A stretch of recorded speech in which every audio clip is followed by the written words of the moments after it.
Hi everyone, today I'm going to talk about Bitcoin ETFs, how there's a new futures ETF that's about to be approved as of Monday or Tuesday, and what this means for Bitcoin. Before we begin, I want to give a shout out to Ledin.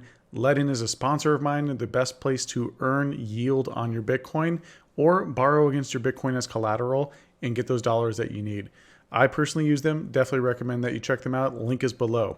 Okay, let's jump on in. And I write this up first on Thursdays in the Held Report, which is my newsletter. And so I write this up first on Thursdays. 4 days later, I publish it, or 3 days later, I publish it on YouTube here. So, okay, let's go through this. Bitcoin ETFs. Now, I've been in the space a long time, and I remember Bitcoin ETFs being talked about all the way back in 2013, which is pretty wild. And I mean, back in that day, this was July 2013. It was like, I think the fund size was only $20 million or something like that. And so, people have been trying to get an ETF for a very, very long time here. And recently, there's been some huge developments as to why Bitcoin ETF is probably going to get approved early next week. And so an analysis done by Bloomberg did a really good breakdown. These guys did this really cool thread here, which I'll link to in the description below. They went through and from Bloomberg's perspective, systematically, they believe that because of all these reasons, there's that it will be approved this early next week. We saw some other signs as well. So yeah, as I mentioned before, there's a long history of trying to get this done for almost 8 years, and now we're finally seeing it happen. The reason why the SEC didn't approve it before was due to a couple issues. One, that they felt there was a lot of manipulation or the inability to surveil or analyze markets to make sure that manipulation wasn't occurring. Number two was that the price discovery was occurring in offshore or on non-US exchanges. And so a futures ETF solves this problem because they can point to the CME and use the CME as a source of truth of non-manipulated leading price. And so that's why I think that these are the two big reasons that why an ETF wasn't previously approved, but this is why a futures ETF looks very likely to be approved. A futures ETF is easier to get started because it solves those issues like I mentioned above. And the US, what they really want is like control over this. They want to be able to go surveil, and go look at the different trades in CME and know who is behind it versus different exchanges across the world like Binance, etc. But these come with problems. For example, Alex Kruger points out that futures are usually in contango, which means that the future price of Bitcoin is greater than spot. And so at rollover, it suffers from contango bleed. Essentially, it has this like slow drop in price over time.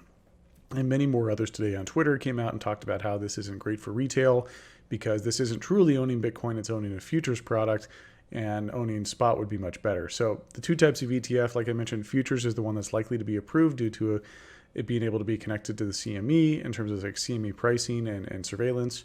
But spot is what we really want. So spot is cheaper. It typically has cheaper fees than a futures ETF. It's comprised 100% of Bitcoin, whereas a futures ETF can hold Bitcoin and other things. And there's also some other tail risk with how futures are constructed, how these futures ETFs are created to where rebalancing those could be problematic. And so based on everything I've seen, it looks like a spot ETF is likely to be approved in Q1, Q2 next year. And so that's what we ideally are looking for. But as of next week, a futures ETF is on the horizon. Before we begin, I want to give a shout out to Choice, one of my sponsors. As most of you know, when you hodl, you don't have to pay taxes. But what if I told you that you could hodl and when you eventually sell your Bitcoin, you wouldn't have to pay any taxes then? Well, I didn't think that was possible until I found a Choice IRA. Choice is the best retirement account to set up for Bitcoiners that lets you buy and hold Bitcoin in stocks without paying a dime to the government. And how does that work? Choice is an IRA. They have IRAs and Roth IRAs, which means it's a special type of retirement account where you don't pay taxes if you hodl until a certain age, along with some other stipulations. And the best part, you can self-custody your Bitcoin with Choice, which means that you don't have to trust Choice or anyone else with your Bitcoin or your private keys. It's the perfect retirement solution for Bitcoiners. The best time to start stacking sats was 11 years ago. The second best time is today. Search Stack Sats in the App Store or choiceapp.io/held. Link is included in the description below. Go check it out right now.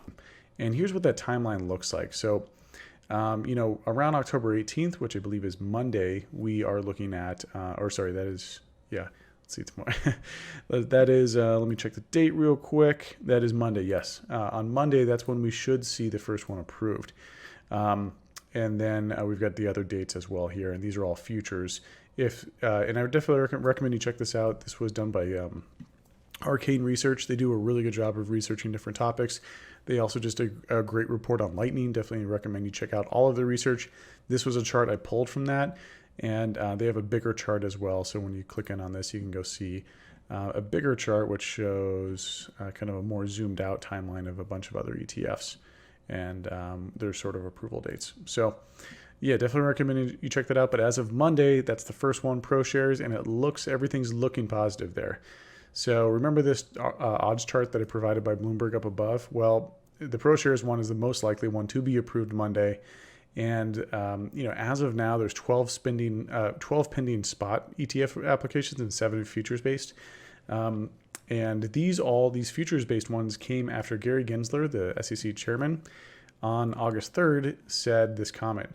Given these important protections, I look forward to the staff's review of each filing, particularly if those are limited to these CME traded Bitcoin futures. So he gave a very strong signal to these ETF applicants.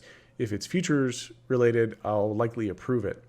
And so there's been a huge rally in Bitcoin's price over the last month as people anticipate this ETF getting approved. We've also seen a surge in open interest as well on futures. So a lot of activity indicating that the big whales, the big people who are in the room, think that this is going to happen. And so Forbes did a great write-up here and also analyzed open interest and a few other factors to show that, like, yes, the market's starting to price in an ETF being approved.